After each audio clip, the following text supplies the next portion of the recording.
Hobbes, raise your hand. All right, Christian, what do you got? Thomas Hobbes' Leviathan argues against the authoritarian role, but has greatly impacted modern liberalism. What were the principles Hobbes established to impact modern liberalism? Huh, all right. Okay. So, yeah, that's not bad. All right. God, Christian, make it easy.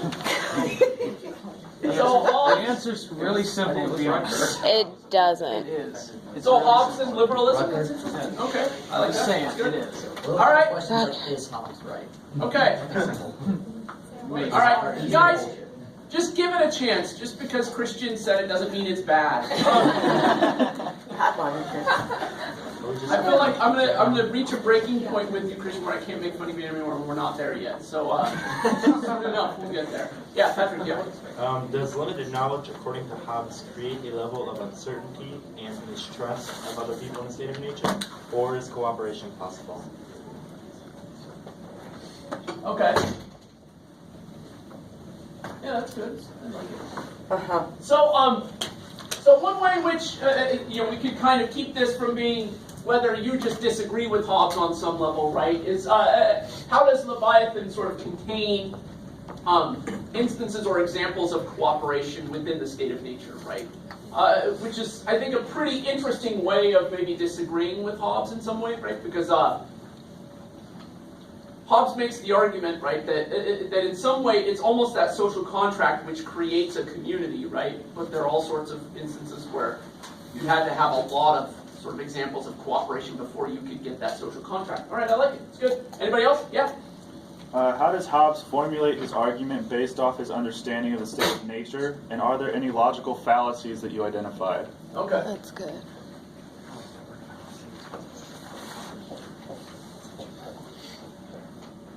I like the logical fallacy. Yeah, I like that. All right, good. Yeah, that's good. I like it. I like it. All right, yeah.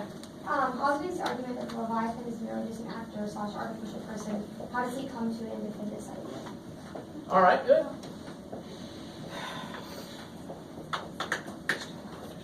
All right, so yeah, this could be interesting, right? I like this because, of course, although it's something that maybe we sort of take for granted, the notion that people are machines and that artificial people can exist is a pretty core idea, and it takes place throughout at least book one. Like, yeah. We could maybe do a question on how the Cartesian ontology that he lays out at the beginning of the book, how that informs his state of nature. Okay. All right. But you guys don't like that? No! Veto. Executive decision. Maybe for you. We talked about it for 2 classes. We did spend a long time on that question. That's all right. Any others? Anybody else have? That's literally on our syllabus for this class. If you read the syllabus, it's the thing that we talked about. Yeah, it's true. Yeah, we did talk about it a lot. Just how does he establish a state of nature, and how does that then connect to the overall purpose of Leviathan? Okay, so relation between the state of nature and the kind of political purpose of the text. I like it. It's good. All right, 6 is pretty solid. So what do you guys think?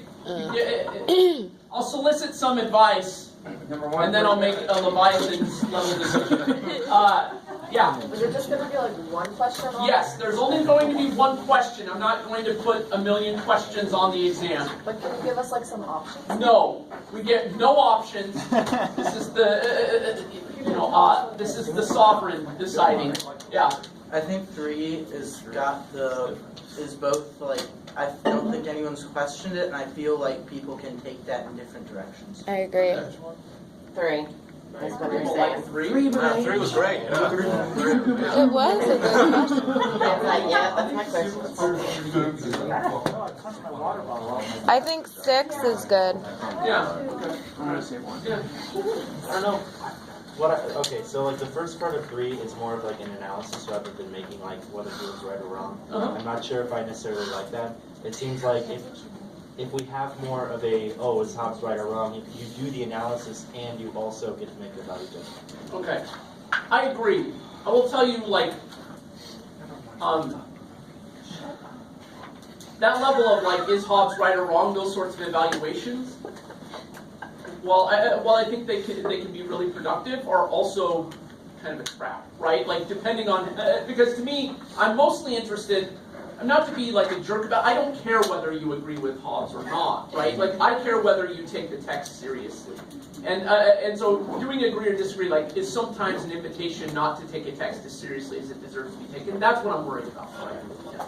But I think you're right. I mean, I think that gives you more space. I'm just saying it's not an entirely not entirely a win, right? Then you just take points off on the grade, right? That's true. I do have to hand out Fs. So yeah. I'm going to go and defend number one here. That I think you could really go with that one because Hobbes establishes the social contract, the necessity of a state, Yeah. the need to create peace between your neighbors through contract. Yeah. Belief in individualism. And individualism. I believe that there's a whole lot to go on that you can make 3 pages on for this essay. I feel it's probably one of the easier ones on this list, in my opinion. Okay. All right. Yeah. I feel like 2, 3, 5, and 6 could all sort of be combined into one question that's sort of like starting with a limited conception of human nature. How does Hobbes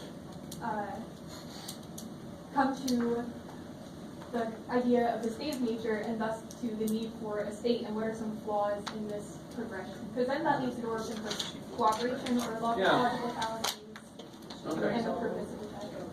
All right, that's good. That's good. I like it. All right, this is what's happening. I'm glad that I've gotten some options. I don't often disagree with myself, but I'm going to put number 1 and 2 on there, and you can choose either one. Okay?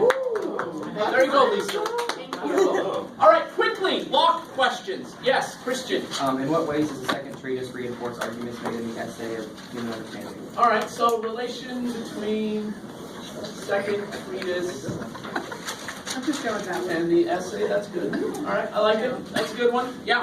How does Locke use the state of nature to prove democracy is better than authoritarianism? Okay. I like that a lot. So using the state of nature to prove or to make an argument on behalf of democracy, I like it. That's Yeah. good. Yeah. Anybody else? Other? Yeah, right. Why?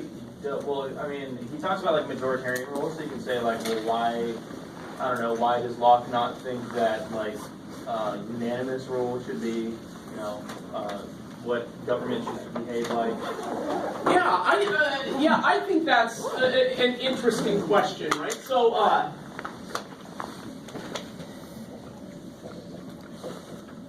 how does Locke make an argument on behalf of majority rule? I like it. You might be able in some way to feed that into the second question, maybe. All right. Okay. I'm going to put these 2 on, and then you can choose one. All right, great. So let's go. Thank you. Can we actually read the questions out loud, like from each respective person? Oh, no, I'm going to write a much better version. Well, I don't even Go know. ahead. Yes, sure. So who asked the Hobbes liberalism question? All right, go ahead. Thomas Hobbes Leviathan argues against majoritarian rule, but has greatly impacted modern liberalism. What were the principles Hobbes established to impact modern liberalism? Okay. How did Hobbes establish the principles that? How does Leviathan reflect the founding principles of modern liberalism? Okay. That's a better All way right. of saying it. What's the question? Well, it wasn't. Oh my god. How does Leviathan reflect the founding principles of modern liberalism? But yeah, I thought he was a classic liberal. You know, It's the same sort of idea, right? Modern liberalism meaning modernity, right? You have beginning in the modern. Yeah. So that's the question. That's the question. Yes. What's All the right, second 2. question? Yeah. How does limited knowledge, according to Hobbes, create a level of uncertainty or mistrust of other people in the state of nature, or is cooperation possible? You can come over here and take a picture of it if you want. All right. What about So in the second question, I'm going to sort of specify, right, what are some of the ways in which Leviathan, the state of nature relies on conceptions of community, right? Okay. That's going to be the last part. Yes, I'll ask, how Hobbes makes the argument about limited knowledge leading to uncertainty, but how does it rely on conceptions of community? All right, so the Locke questions are going to look basically the same. What's the relationship between the second treatise and the arguments made in the essay? And then the second question, how does Locke use the state of nature to provide an argument on behalf of democracy? Done. All right.